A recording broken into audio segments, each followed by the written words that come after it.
नमस्कार विद्यार्थी मित्रांनो. आपण ग्रुप सी म्हणजे गट क परीक्षा जे की तलाठी आणि सहाय्यक कृषी अधिकाऱ्यासाठी कॉमन आहे, याचं विश्लेषण डिटेल करत होतो. ग्राम महसूल अधिकारी म्हणतात तलाट्याला आणि सहाय्यक कृषी अधिकारी आणि कृषी विद्यापीठ भरतीमध्ये काही सुद्धा प्रश्न यामध्ये येऊ शकतात. तर आपण 2021 ची विश्लेषण आज पाहणार आहोत. जे कृषीचे प्रश्न यामध्ये विचारले आहेत ते बघणार आहोत. या अगोदर आपण दोन कंप्लीट केले 2018 आणि 2019. तुमचा चांगला प्रतिसाद पाहून आपण पुढची अनालिसिस घेत आहोत. एकदम सोपं आहे मित्रांनो. जे ऍग्रिकल्चर आपण क्वेश्चन विचारले जातात ते आपण इथे डिटेल बघणार आहोत. बऱ्याच वेळेला काय होतं की क्वेश्चन खूप सोपा असतो. आता जवळपास याच्यामध्ये 14 एक क्वेश्चन ऍग्रीचे आहेत. ऍग्रीच्या रिलेटेड आहेत. कसे सॉल्व्ह करायचे आपण ते बघणार आहोत. बघा या ठिकाणी स्लाइड मोठी करतो थोडीशी. भारतामध्ये जमिनीची धूप कोणत्या कारणामुळे होते? कोणत्या मंडेला आहे म्हणजे एकापेक्षा जास्त आहे हे तुम्हाला नक्की माहित असू दे. एक आन्सर गेलं. ओके. आता वृक्षतोड. बरोबर. नंतर कुरणांचा नाश, भटकी शेती आणि अयोग्य लागवड. आता हे तुम्हाला थोडंसं मराठीत अवघड जाणार. मग इंग्लिशमध्ये या causes of soil erosion, deforestation, destruction of grassland, shifting agriculture आणि रॉंग मेथड ऑफ कल्टिव्हेशन. तुम्हाला एबीसी तर कन्फर्म आहे. ए, बी आणि सी. कारण हे ऍज इट इज आपण वाचलेले आहेत, लक्षात ठेवा. डिफॉरेस्टेशन, वृक्षतोड, ग्रासलँड कमी केली आणि शिफ्टिंग ऍग्रीकल्चर. आपण शिफ्टिंग कल्टिव्हेशन बघितले आसाममध्ये जे करतो ते. बरोबर. मग आता रॉंग मेथड ऑफ कल्टिव्हेशन सुद्धा त्यामध्ये ऍड आहे, म्हणून आन्सर ऑल ऑफ दिस. आता बघा याच्यामध्ये अजून डिटेल एक्सप्लेनेशन जर पाहायचं म्हटलं तर डिफॉरेस्टेशन जे करता तुम्ही त्यांना काय होतं, एकतर रेनफॉल जो असेल, रेनफॉल यानं इरोजन होतं त्या ठिकाणी. सरफेस रन ऑफ आपल्याला पाहायला भेटतो.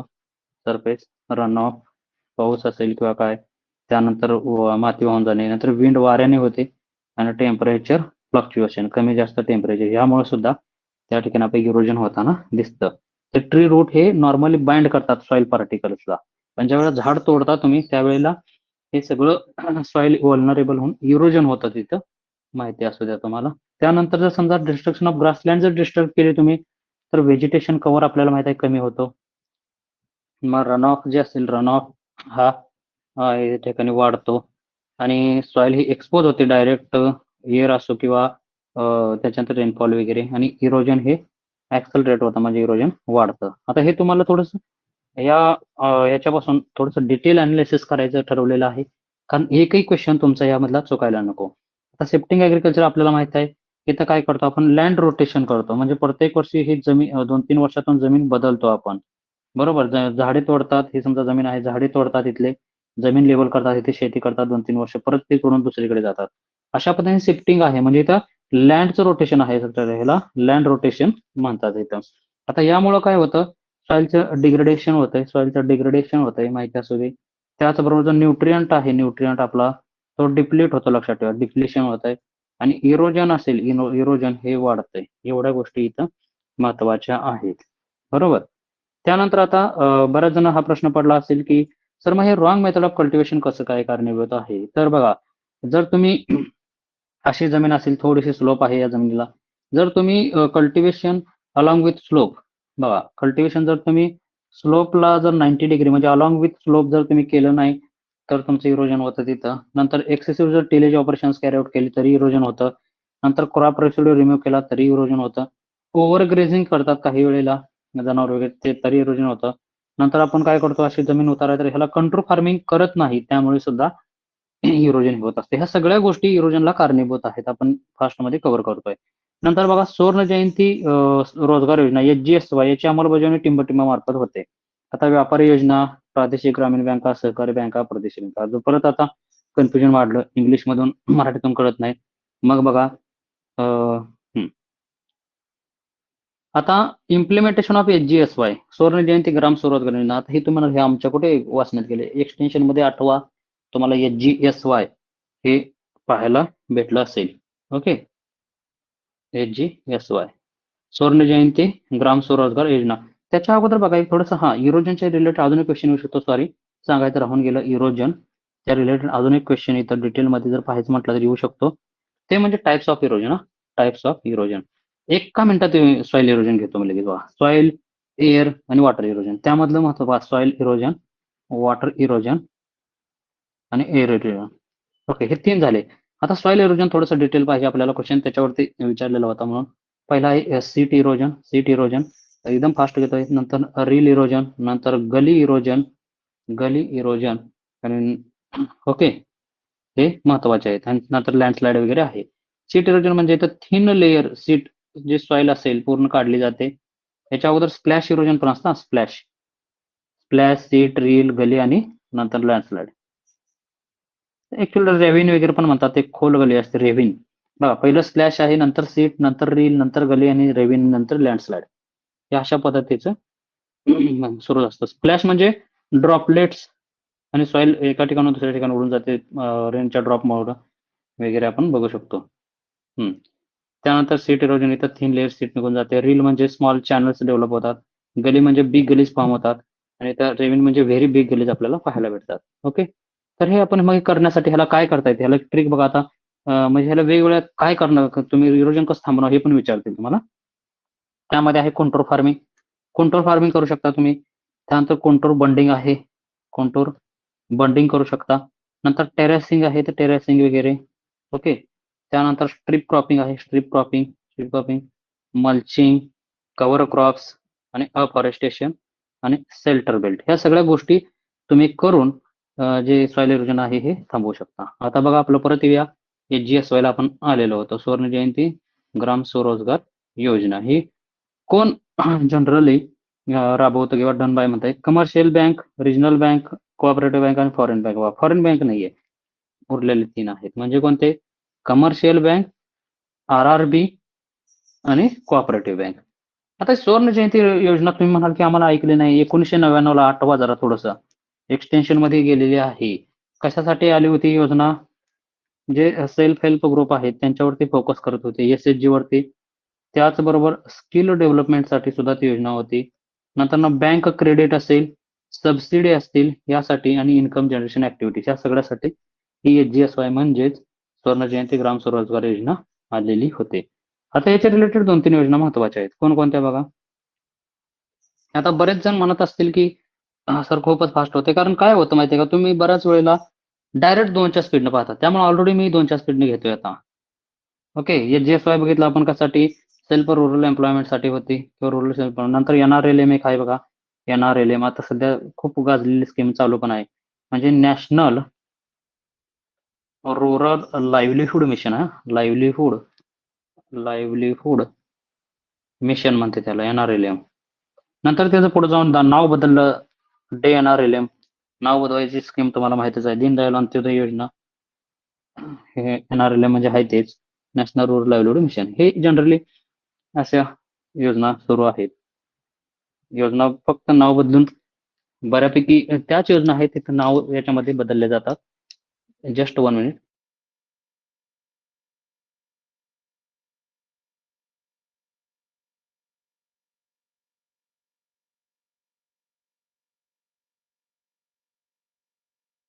Okay, sorry for interrupt.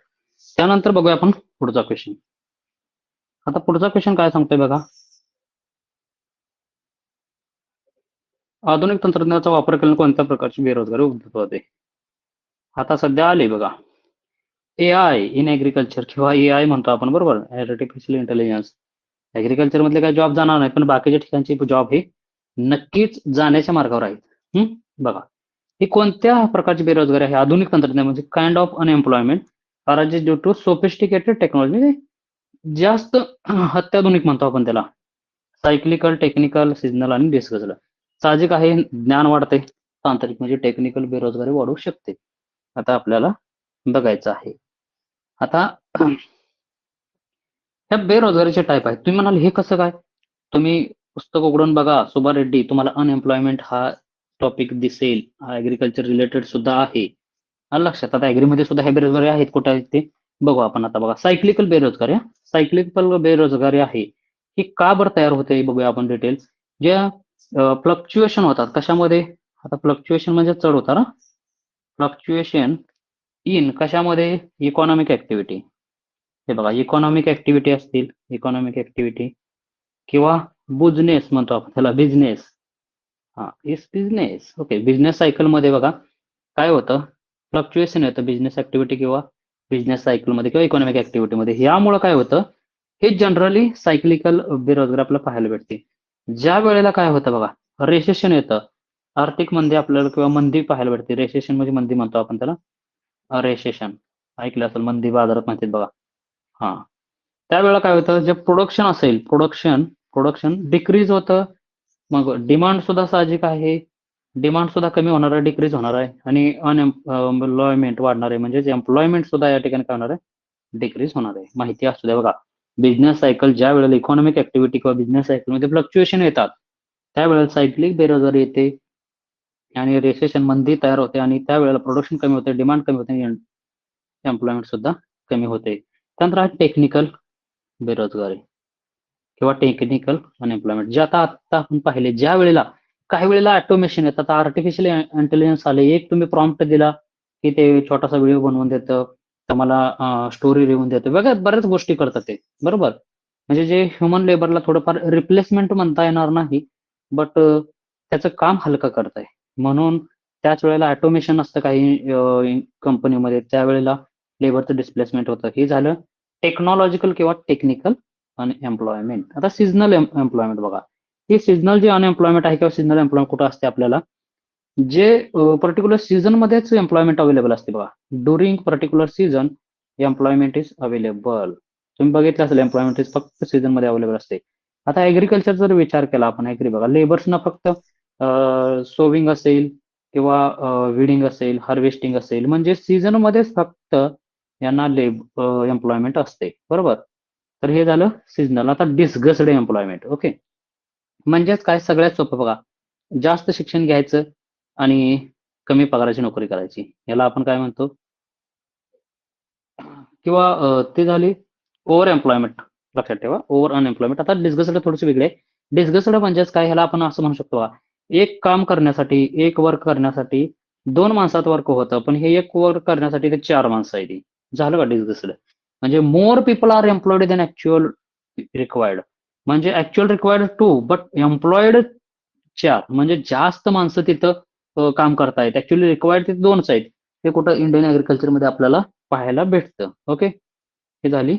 आता जनरल तुम्हाला एक लास्ट मध्ये एका लाईन मध्ये सांगतो कसं लक्षात ठेवायचं. बघा, सायक्लिकल बेरोजगारी हे कशामुळे येते, बिझनेस सायकलमध्ये फ्लक्च्युएशन झाल्यामुळं, बिझनेस सायकलच्या रिलेटेड आहे. त्यानंतर टेक्निकल बघितले आपण, ऑटोमेशन वगैरे असेल, अत्याधुनिक वगैरे. नंतर सीझनल हे जे काही सीझनल नेचर ऑफ वर्क असतं, सीझन मध्येच वर्क असतं. त्यानंतर डिस्गस्ड बघितलं, एक्सेसिव्ह लेबर असतात तिथं, नकोपेक्षा जास्त माणसं असतात काम करायला.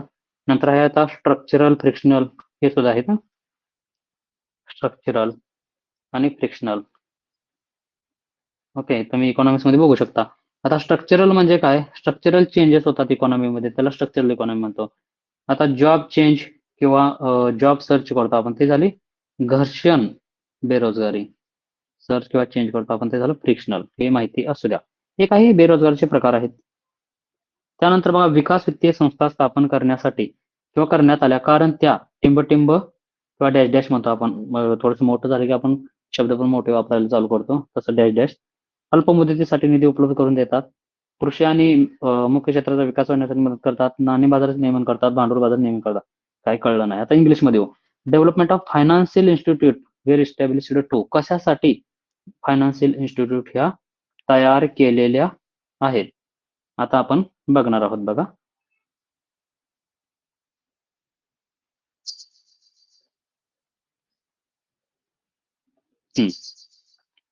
प्रोव्हाइड शॉर्ट टर्म लोन, जे फायनान्शियल इन्स्टिट्यूशन का केलेले आहेत, provide short term loan, develop industry, agriculture, other key sectors, regulate money market आणि रेग्युलेट कॅपिटल मार्केट. आता हे फायनान्शियल इन्स्टिट्यूट म्हणजे पैसे देण्याचं स्वरूप आहे. म्हणजेच बघा कशासाठी आहे ते, काय यायला पाहिजे त्याचा आन्सर, तर develop industry, agriculture and other key sectors येणार आहे.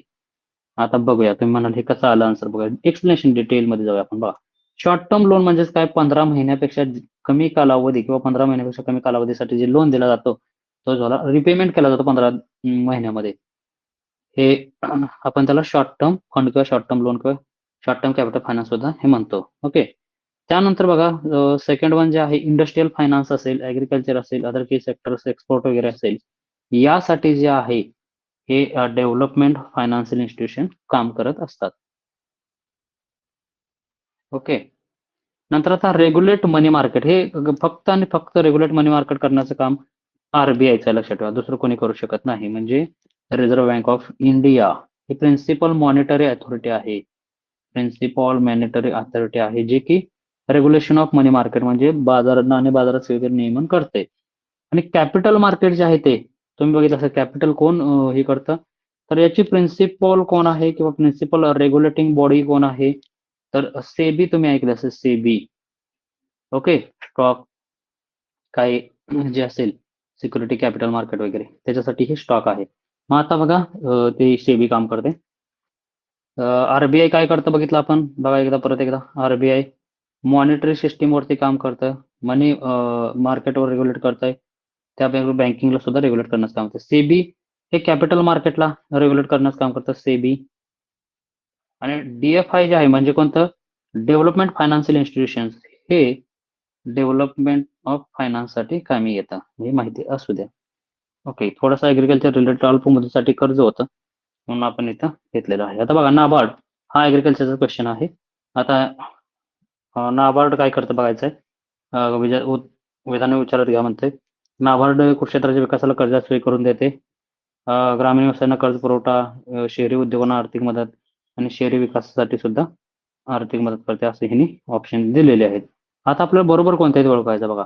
हे माहित आहे आपल्याला नाबार्ड खाली बघा ऍग्रिकल्चर सेक्टरला लोन देते कारण national agriculture rural bank development आणि त्याच्यामध्ये रुरल डेव्हलपमेंट सगळं दिलेलं आहे ऍग्रिकल्चर रुरल डेव्हलपमेंट.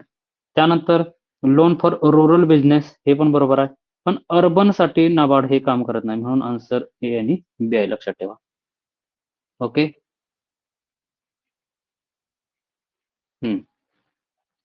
तर आता बघूया आपण नाबार्डचं काम बघा एकदा. नाबार्ड जनरली हे ऍग्रीसाठी, नंतर ना रुरल इन्फ्रास्ट्रक्चर असेल, रुरल इन्फ्रास्ट्रक्चर, त्यानंतर रुरल क्रेडिट असेल आणि रुरल क्रेडिट आणि रुरल डेव्हलपमेंट असेल, ह्या सगळ्यासाठी नाबार्ड हे काम करत असते.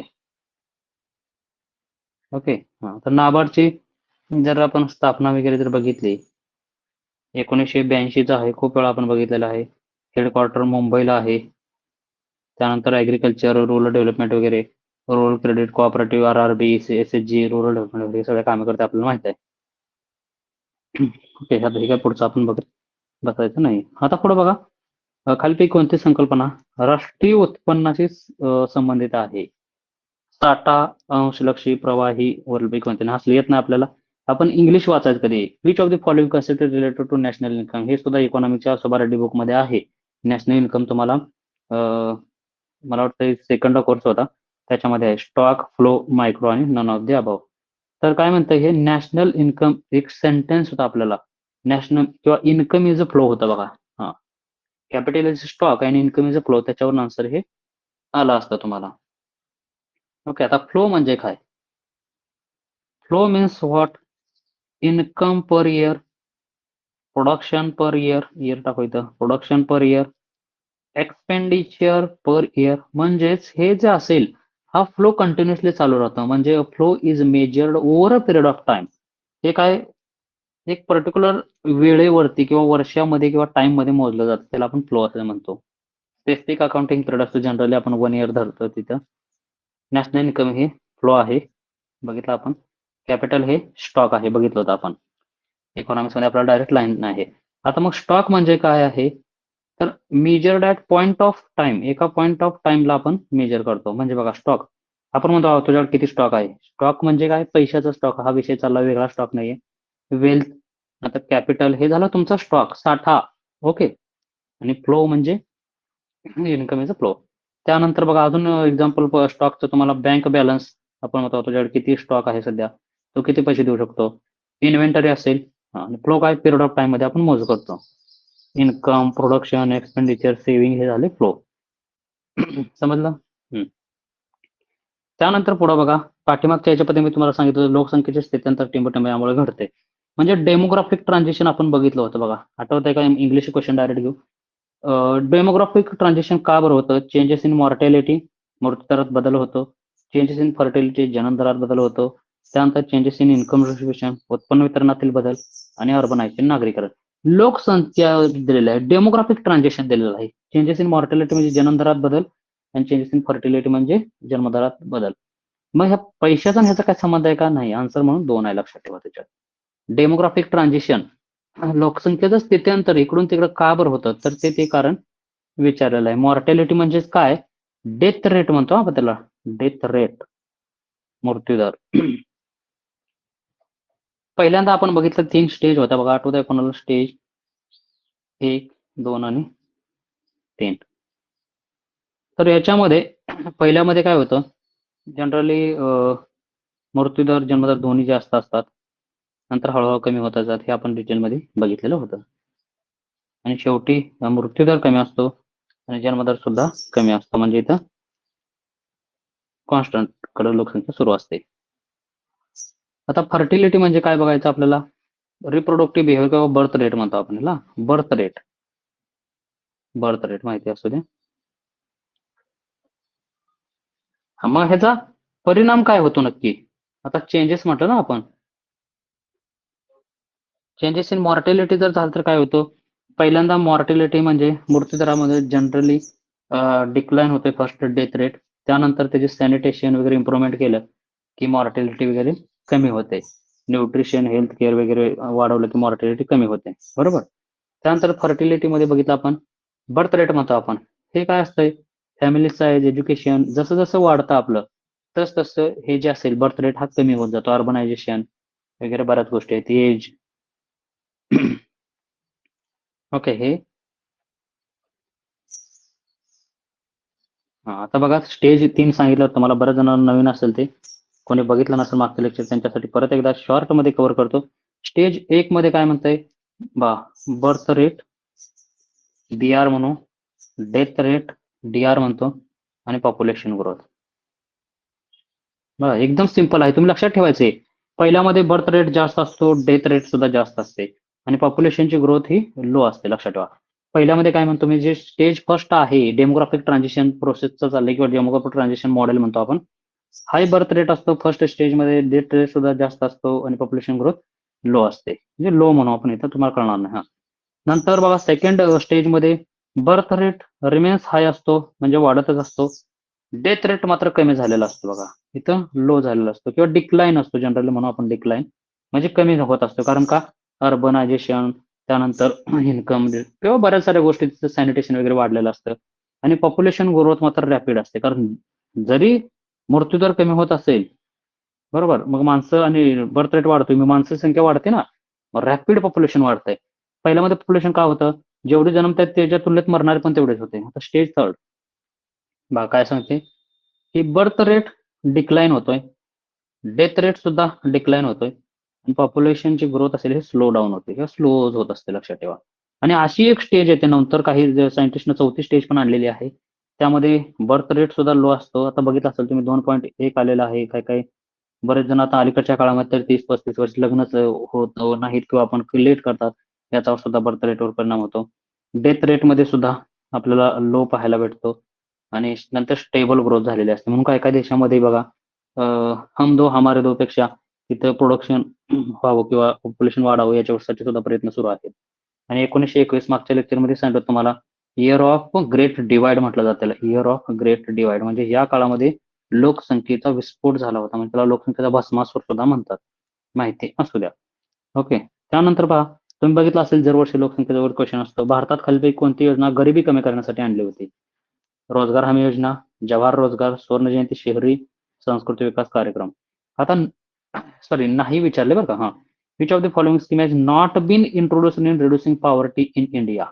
ओके. एम्प्लॉयमेंट गॅरंटी बघा, रोजगार हमी योजना तुम्हाला रोजगार देते, त्याचा अर्थ काय? पॉवर्टी कमीच करायची आहे. सेंटेन्स बरोबर आहे. जवाहर रोजगार योजना रोजगार रिलेटेड आहे. शहरी रोजगार रोजगार रिलेटेड आहे. स्वर्ण जयंती शहरी आपण बघितली 99ची. आणि कल्चरल डेव्हलपमेंट सांस्कृतिक कार्यक्रमाचा पॉवर्टी इलेक्शनचा काय संबंध आहे का? म्हणून आन्सर 4 आहे. नॉट विचारलेला आहे. उघडा डोळे बघा नीट, नाहीतर मी आता जसं फास्ट मध्ये केलं तसं तुम्ही पण कराल, लक्षात ठेवा. आता बघितलं होतं आपण जी सुवर्ण जयंती शहरी होती ती अर्बन मधले जे पुअर असतील, अर्बन पुअर त्यांना फोकस होते. वेज डेव्हलपमेंट असेल, वेज डेव्हलपमेंटसाठी किंवा वेज एम्प्लॉयमेंट म्हणतो आपण, त्यासाठी होती. सेल्फ एम्प्लॉयमेंटसाठी सुद्धा होती, स्वयंरोजगार. आणि अर्बन लाईव्हलीहूडसाठी ही सुद्धा योजना होती. आणि जवाहर रोजगार योजना ही अगोदरची आहे त्याच्या. हे काय होतं इथं, रुरलसाठी होते, रुरल एम्प्लॉयमेंट वाढवायची होती. क्रिएट रुरल इन्फ्रास्ट्रक्चर आणि हेल्प पुअर सेक्शनला आपण हेल्प करणार होतो. तर हे काही जनरली त्याच्यामध्ये काही पॉइंट्स होते. त्यानंतर बघा याच्या रिलेटेड अजून 2-3 योजना बघा, ज्या एक्झाम मध्ये विचारल्या जाऊ शकतात. मिस नको व्हायला तुमच्याकडून. म्हणजे JRI बघितलं आपण, जवाहर रोजगार योजना, रुरल एम्प्लॉयमेंटसाठी होते, मी शॉर्ट मध्ये लिहितो. SRI म्हणजे स्वर्ण जयंती स्वरोजगार योजना, हे अर्बन पुअर साठी होते. अर्बन पुअर साठी एम्प्लॉयमेंट आपल्याला द्यायची होते. आता HGSY बघा, HGSY संपूर्ण ग्राम स्वरोजगार योजना तुम्ही ऐकले असेल. संपूर्ण ग्राम स्वरोजगार योजना ते रुरल मध्ये सेल्फ एम्प्लॉयमेंट घडवून आणायची होती. सेल्फ एम्प्लॉयमेंट म्हणजे स्वयंरोजगार आपल्याला बनवायचे होते. नंतर MG नरेगा एक बघितली होती, आता नाव त्याचं केलं थोडं बदललं काळाच्या ओघामध्ये. नंतर बघा हे रुरल वेज एम्प्लॉयमेंट होती, रुरल वेज एम्प्लॉयमेंट. ओके, म्हणजे ग्रामीण भागातील लोकांसाठी मनरेगा होती, त्यामध्ये जॉब कार्ड वगैरे लागायचं. आता त्याचं नाव बदलून VBG रामजी झालेलं आहे. VBG रामजी. बऱ्याच गोष्टी आहेत त्याच्यावरती एका दिवशी बोलू आपण. आता येणार रेल्वे एक आलेली आहे योजना, रुरल लाईव्हलीहूड आणि SHG साठी ही योजना आहे, लक्षात असू द्या, सेल्फ हेल्प ग्रुपसाठी. ह्याच्यामध्ये फक्त हे लक्षात ठेवा, HGSRY स्वर्ण जयंती शहरी आहे बरं का ती, बाकी सगळ्या ग्रामीणसाठी आहेत. आता बघा हा क्वेश्चन पुढचा, तुम्ही म्हणाल हे काही अवघड नाही क्वेश्चन, तो हे ऍग्री रिलेटेड कसं काय, तुम्ही म्हणाल हे बघा, तो आपल्याला सगळ्या योजना होत्या या, एम्प्लॉयमेंट गॅरंटी स्कीम होती, जवाहर होती, नंतर ना स्वर्ण जयंती होती. त्यात जर तुम्ही तिन्ही योजना जर काढलं तुमचं एक्सटेन्शनचं बुक, तर तुम्हाला आयडिया येईल पॉवर एलिव्हेशन साठी योजना होत्या. त्यानंतर खालीलपैकी कोणता कर हा भारतीय अर्थव्यवस्थेत अप्रत्यक्ष कर नाही, म्हणजे खालीलपैकी असा कोणता कर आहे जो की इनडायरेक्ट टॅक्स नाहीये. आता हे सुद्धा आपल्याला इकॉनॉमिक्सला होतं, ज्यांनी पुस्तकं कुठे आहेत त्यांना माहित आहे. कॉर्पोरेशन टॅक्स म्हणजे महामंडळ कर, सेल टॅक्स म्हणजे विक्री कर, एक्साइज ड्युटी आणि कस्टम ड्युटी हे इनडायरेक्ट टॅक्स. म्हणजे डायरेक्ट आणि इनडायरेक्ट हे महत्वाचं आहे पहिला. ओके, पहिला तुम्ही काय करू, डायरेक्ट इनडायरेक्ट टॅक्स काय आहेत महत्वाचे बघा. डायरेक्ट आणि इनडायरेक्ट टॅक्स ज्यांना माहित आहे त्यांनी व्हिडिओ पळवणार आहेत, त्याचा अर्थच नाही. डायरेक्ट टॅक्स म्हणजे काय, burden generally cannot easily shifted. बघा, जे बर्डन असेल जे जनरली आपल्याला शिफ्टेड करता येत नाही, म्हणजे इन्कम टॅक्स आहे तुम्हाला भरावाच लागतो, कॉर्पोरेशन टॅक्स आहे भरावेच लागतात, जनरली आपल्याला शिफ्ट करता येत नाही जे बर्डन असेल. ओके, हे झालं डायरेक्ट टॅक्स. आता इनडायरेक्ट टॅक्स म्हणजे तुम्ही एखादी वस्तू खरेदी करताय, ते तुम्हाला कमी जास्त करता येतं, म्हणजे टॅक्स बर्डन जनरली आपण काय शिफ्टेड करू शकतो किंवा शिफ्ट करू शकतो प्राइसेस मध्ये, बरोबर. पण हे आपल्याला शिफ्ट करता येत नाही, डायरेक्ट टॅक्स तुम्हाला भरावाच लागतो. इकडे बघा, इनडायरेक्ट टॅक्स मध्ये कुठला आहे, मग GST आहे, कमी जास्त करू शकता तुम्ही. कस्टम ड्युटी आहे, म्हणजे जर तुम्ही प्राइसेस कमी जास्त झाल्या तर टॅक्स तुम्ही कमी जास्त करू शकता. नंतर एक्साइज ड्युटी आहे आणि हिस्टॉरिकली सेल टॅक्स वगैरे आहे. आणि नंतर GST वगैरे आला ते आपण नंतर बघूया. पहिला हे वरचं बघून घेऊया.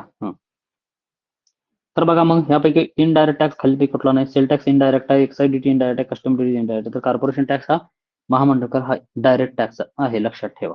Okay, direct tax, corporation tax,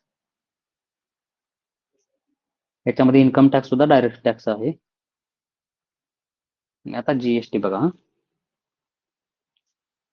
तुमच्या पगारावरचा टॅक्स तो सुद्धा डायरेक्ट टॅक्स आहे, ते तुम्हाला कळू सुद्धा देत नाही काढून घेतलेला. ओके, त्यानंतर आहे आता GST. 1 जुलै 2017 ला सुरू झालेला आहे GST. GST राबवणारं पहिलं राज्य कुठलं आहे सांगा, आसाम आहे आय थिंक, बघा जरा चेक करा एकदा.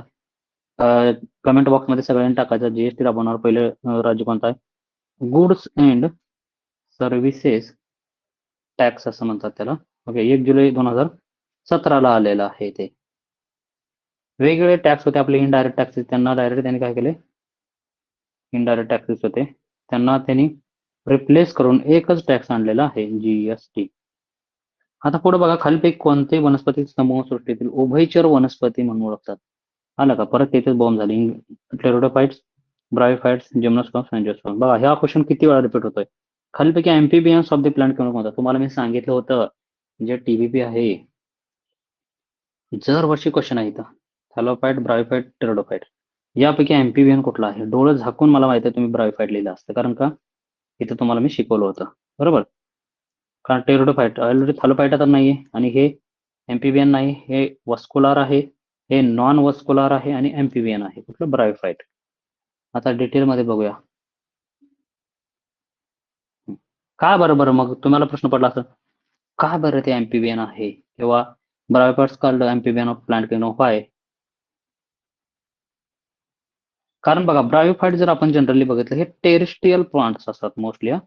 टेरेस्ट्रियल प्लांट आहेत, बट इट रिक्वायर्स, हे टेरेस्ट्रियल आहे, पण याला काय होतं की वॉटर गरजेचं असतं, but require it water for sexual reproduction. Sexual reproduction पूर्ण होतं आपल्याला माहित आहे, सेक्सुअल रिप्रोडक्शन साठी पाण्याची गरज असते, म्हणून याला आपण एम्फिबियन असं म्हणतो. ओके, मग आता बघा, कोणकोणते आपल्याला कॅरेक्टर पार्ट पाहिजेत? टेरोडोफाइटाचे कॅरेक्टर तुम्हाला पार्ट पाहिजेत म्हणजे पाहिजेत. कोणते? हे वस्कुलार आहे, सीडलेस आहे, आणि स्पोर प्रोड्युसिंग आहे. 10 वेळा सांगितलं आतापर्यंत. एक्झाम्पल, फर्न्स आहे, सेलेगिनेला आहे, आणि इक्विसेटम आहे. इक्विसेटम, आता हे सगळे तुम्ही चॅट बॉक्स मध्ये मागच्या वेळा कोणते टाकले, फर्न्स, सेलेगेला, इक्विसेटम, हे एक्झाम्पल टेरोडोफाइट आहेत. आता ब्रायोफाइट्स मध्ये बघा, ब्रायोफाइट्स याचे एक्झाम्पल जर बघितलं म्हणून मॉसेस आहेत, नंतर लिव्हरवॉर्ट आणि हॉर्नवॉर्ट्स. लिव्हरवॉर्ट आणि हॉर्नवॉर्ट मागच्या लेक्चर मी सुद्धा सांगितलंय. आता ह्याच्यामध्ये हे जे कॅरेक्टरिस्टिक्स आपण बघूया ब्रायोफाइटचे, इकडेच लिहितो मी. एक तर काय आहे, ब्रायोफाइट्स नॉन वस्कुलार आहे, नॉन वस्कुलार, शॉर्ट मध्ये लिहितो. सीडलेस आहे, सीडलेस. रिप्रोडक्शन बाय स्पोर्सच आहे, याच्यामध्ये पण सीडलेसच आहे बरं. नंतर वॉटर लागतं कशासाठी? फर्टिलायझेशन साठी, आणि म्हणून एम्फिबियन असं म्हणतो आपण. एम्फिबियन महत्वाचं आहे. ओके, आता जिम्नोस्पर्म, एंजिओस्पर्म्स. जिम्नोस्पर्म, एंजिओस्पर्म. जिम्नोस्पर्मचे कॅरेक्टरिस्टिक्स काय? वस्कुलार आहे, हे वस्कुलार आहे, सेल्फ प्रोड्युसिंग आहे, सेल्फ प्रोड्युसिंग. याचे नेकड सीड्स असतात बघा. तुम्ही जर पायनस वगैरे जर बघितलं असेल, पाईन्स वगैरे, तर तुम्हाला डायरेक्ट सीड दिसतात ओपन, म्हणजे ह्याच्यामध्ये फ्रुट्सचं कव्हरिंग नसतं, वरनं फ्रुट्स फॉर्म होत नाहीत, डायरेक्ट इथे तुम्हाला सीड्स हे ओपन असतात. त्याला जिम्नोस्पर्म म्हणतो. नेकड डोळ्यानं तुम्हाला दिसतात, पायनस एक्झाम्पल. अँजिओस्पर्म मध्ये सीड्स हे कव्हर झालेले असतात, एक्झाम्पल आहे फ्लावर्स वगैरे, याच्यामध्ये येतात अँजिओस्पर्म मध्ये. ओके, नंतर ना सीड एनक्लोज्ड झालेलं असतं, फ्रुट्सच्या आतमध्ये सीड्स असतात, example rice, wheat, mango, coconut, cotton वगैरे, हे सगळ्या गोष्टी अँजिओस्पर्म मध्ये येतात. ओके, अजून असं पण विचारतील बघा, खालीलपैकी पहिलं किंवा फर्स्ट वस्कुलार क्रिप्टोगॅमस कुठला आहे? फर्स्ट वस्कुलार क्रिप्टोगॅम्स, क्रिप्टोगॅमस किंवा क्रिप्टोगॅम्स कोण आहे? तर ते आहेत टेरोडोफाइट्स. फर्स्ट वस्कुलार आहे ना क्रिप्टोगॅमस. आणि जिम्नोस्पर्म आपल्याला माहित आहे, नेकड सीड्स, नेकड सीड्स खूप वेळा झालेला आहे. त्यानंतर अँजिओस्पर्म माहित आहे आपल्याला, एनक्लोज्ड सीड्स, एनक्लोज्ड सीड्स माहित आहे. आता बाकीच काही परत परत आपण घेत नाही. बघा पुढं, त्यानंतर आता पुढचा क्वेश्चन आहे, कीटकनाशके कीटकांना विष पैदा करताना त्यांच्या कोणत्या संस्थांना प्रभावित करतात? MCR ला विचारलेला क्वेश्चन आहे. Insecticide poison, insect pest affecting dear कशावरती? Respiratory system, nervous system, muscular आणि सर्क्युलेटरी सिस्टीम. नर्वस सिस्टीम वरती काम करतात. आपल्या सगळ्यांना ते पाठ आहे, आलं लक्षात? मग ह्या नर्वस सिस्टीम वरती मोस्टली काम करत असताना काही एक हे असतं बघा, एक मेकॅनिझम आहे, त्याच्यामध्ये एक नाव ऐकलं असेल तुम्ही, ऍसिटिल चोलिन इस्टरेज, ऍसिटिन कोलिन इस्टरेज, इनहिबिशन म्हणतात त्याला, इनहिबिशन किंवा सोडियम चॅनल मॉडिफिकेशन, नंतर ना गाबा इफेक्ट पण म्हणतात, GABA. हा, तर हे काय झाले, ऍसिटिल चोलिन इस्टरेज तुम्ही ऐकलेलं आहे. हे मोड ऑफ ऍक्शन आपल्याला पाहायला भेटते. आता मस्क्युलर सिस्टम मध्ये मसल पॅरालिसिस वगैरे पण होतं, पण मोस्टली नर्व सिस्टमवरती ते अटॅक करतात.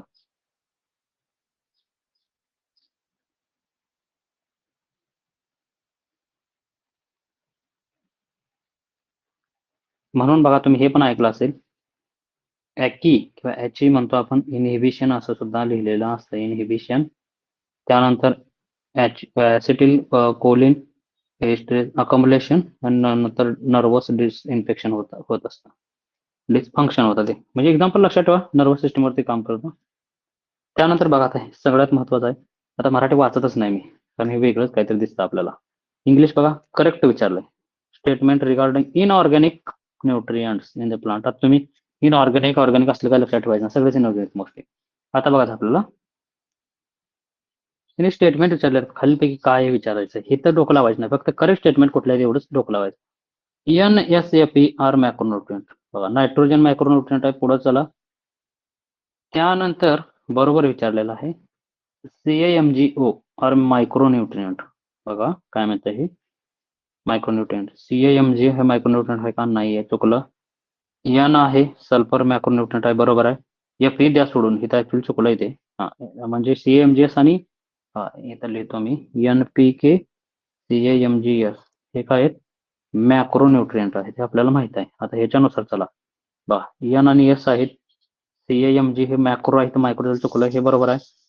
कॉपर झिंक मॅग्नेज इसेन्शियल एलिमेंट आहेत, हे बरोबर आहे. इसेन्शियल म्हटलंय फक्त.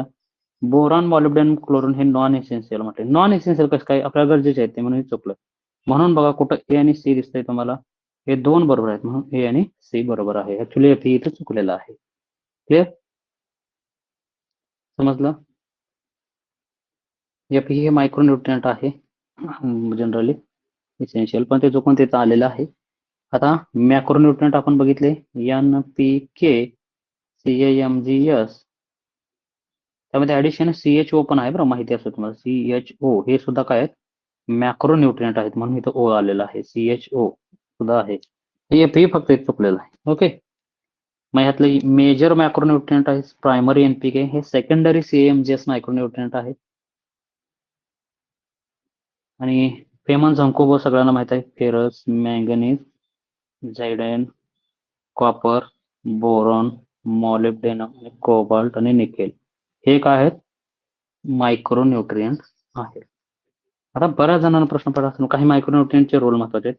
नायट्रोजन बघा, नायट्रोजन येलोइंग ऑफ लिव्ह झाले की आपल्याला ग्रीन लिव्ह पाहिजेत, पण फोटोसिंथेसिस महत्वाचे आहे, त्यासाठी नायट्रोजन. नंतर फॉस्फरस कशासाठी असतं, मग सीड फॉर्मेशन असेल, सीड फॉर्मेशन, ATP फॉर्मेशन असेल, ह्यासाठी फॉस्फरस लागतो.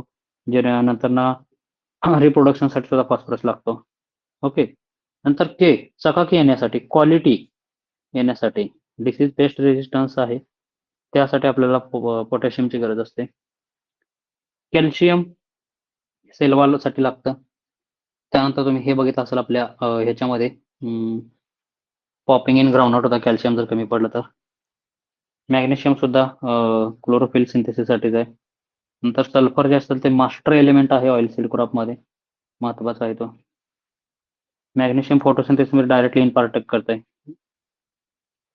ओके, त्यानंतर आता कॉपर बघा. कॉपर जे असेल इलेक्ट्रॉन ट्रान्सपोर्टसाठी वापरतात, इलेक्ट्रॉन ट्रान्सपोर्ट मध्ये काम करतात. एन्झाईम ऍक्टिव्हिटी असतील, एन्झाईम ऍक्टिव्हिटी त्याच्यामध्ये सुद्धा काम करतं ते. नंतर आहे झिंक. झिंक कशाला लागतं बघा, झिंक या ठिकाणी लिहिलंय, झिंक. झिंक जे असेल एन्झाईम ऍक्टिव्हेशन तर आहेच, एन्झाईम ऍक्टिव्हेशन हे कॉमन झालं, पण प्रोटीन सिंथेसिससाठी महत्वाचं आहे, protein synthesis. White bud in maize होतं बघा, मक्यामध्ये जर झिंकची कमतरता आली तर व्हाईट बड इन मेज होतं. नंतर ग्रोथ रेग्युलेशन, अजून झिंकमुळे हे पण होतं, व्हाईट बड इन मेज होतं मक्यामध्ये. मॅंगनीज फोटोसिंथेसिससाठी लागतं, एन्झाईम ऍक्टिव्हेशनसाठी सुद्धा लागतं. आणि बोरॉन, मॉलिब्डेनम, क्लोरीन हे इसेन्शियल आहेत. मॉलिब्डेनमची जर कमतरता आली तर कॉलीफ्लॉवर मध्ये व्हिप्टेल होतो, व्हिप्टेल हे पण विचारलेलं आहे MPSC ला, व्हिप्टेल इन कॉलीफ्लॉवर, मॉलिब्डेनम. आणि इथं बोरॉन हे महत्वाचं आहे. फ्रूट क्रॅक्स जे होतात ना, त्या बोरॉनच्या डेफिशियन्सीमुळे होतात, फ्रूट क्रॅक्स. तर एवढे तुम्ही न्यूट्रिएंट जर पाठ केले ह्या लेक्चर मधले, एवढं सफिशियंट आहे तुम्हाला नॉलेज, एवढे जर न्यूट्रिएंट केले तर काहीच अडचण येत नाही.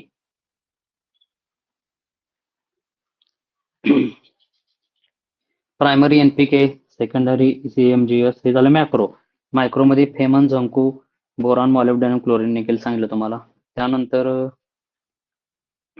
आता मोबाईल न्यूट्रिएंट प्लांटमध्ये कुठं हे पण विचारलं जाऊ शकतं, मोबाईल न्यूट्रिएंट्स इन प्लांट. आता हे काय एवढं डिटेल घेतोय, कारण एखादा क्वेश्चन जर आला तर तुमचा अजिबात चुकायला नको. Highly mobile nutrient in plant, NPK, MG, बघा लक्षात ठेवा, हे काय खूप हायली मोबाईल आहेत, म्हणून यांचे सिम्पटम्स कुठे दिसणार, मोबाईल असल्यामुळं यांचे सिम्पटम्स हे ओल्डर लिव्हजवरती आपल्याला दिसणार. कुठले, नायट्रोजन, फॉस्फरस, पोटॅशियम आणि मॅग्नेशियम, यांचे सिम्पटम्स आपल्याला ओल्डर लिव्हजवरती पाहायला भेटतात.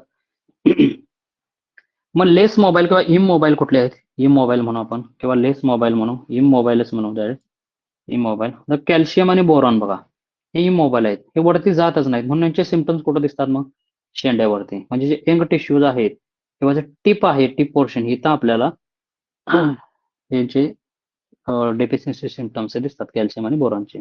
ओके, तर हे महत्वाचं आहे. त्यानंतर पुढे पहा, व्हाईट बशन मशरूम. वैज्ञानिक जीवशास्त्रिक संबोधन टिंबटिंब असे आहे. म्हणजे याचं सायंटिफिकली किंवा बायोलॉजिकली नेम विचारलं व्हाईट बटन मशरूमचं. मी तुम्हाला सांगितलं होतं, मशरूमचं नाव हे विचारतात म्हणजे विचारतात.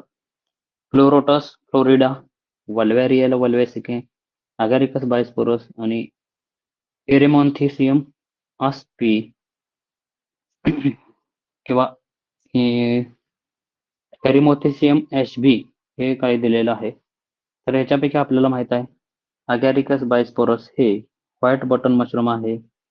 फ्लोरोटस फ्लोरिडा हे ऑयस्टर आहे, ऑयस्टर महत्वाचं आहे, बाकीचे पाठ करून टाका. रिहेला वल्व्यासी हे काय आहे, तर हे पॅडिस्ट्रॉ मशरूम आहे. हे तुम्हाला पाठ पाहिजे लक्षात ठेवा, हे विचारतात नेक्स्ट टाइम तुम्हाला हे विचारणार, कारण या वर्षी जर त्यांनी व्हाईट बटन विचारले, पुढच्या वेळेला दुसरं विचारू शकतात. आणि शेवटचे फंगस आहे, इरोमेथिसियम एचबी, हे रायबोफ्लेविन असतं, व्हिटॅमिन B2 च्या प्रोडक्शनसाठी वापरतात. रायबोफ्लेविन जे आहे व्हिटॅमिन B2 हे तयार करण्यासाठी वापरले जाणारे फंगस आहे. ओके, फक्त यात मग एक मशरूम राहिला, मिल्की मशरूम एक राहिला बघा, मग बघितलं होतं आपण एका लेक्चरमध्ये. तर कॅलोसायबी इंडिका, महत्वाचा कॅलोसायबी इंडिका हे मिल्की मशरूम आहे. तर हे 4 मशरूम खूप महत्वाचे आहेत, त्याच्यावरती तुम्हाला क्वेश्चन विचारला जाऊ शकतो.